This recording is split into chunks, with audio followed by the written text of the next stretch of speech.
Welcome to the Slop Farm. Enjoy the video. You begin by verifying hardware and phone settings so the link can form. Plug a known good data cable into a reliable USB port, then set the phone's USB mode to file transfer or tethering. This exposes the tether interface to your computer. Once done, enable USB tethering on the phone and watch the device status. If the PC shows nothing, try a different cable or port. Hardware problems are the most common immediate blocker, so fix those first. Next, you focus on the computer side where most issues hide. Open Device Manager or Network Preferences and identify the tethering adapter. Unknown devices mean a missing driver. Install or update the phone's USB/network driver.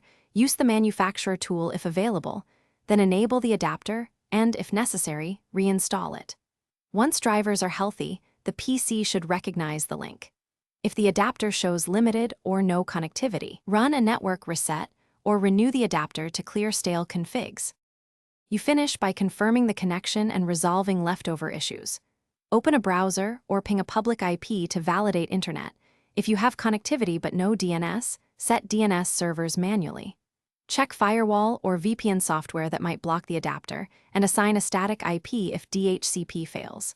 If things still misbehave, reboot both devices and re-enable tethering. This simple step often clears locked drivers or ports. If that fails, note the error.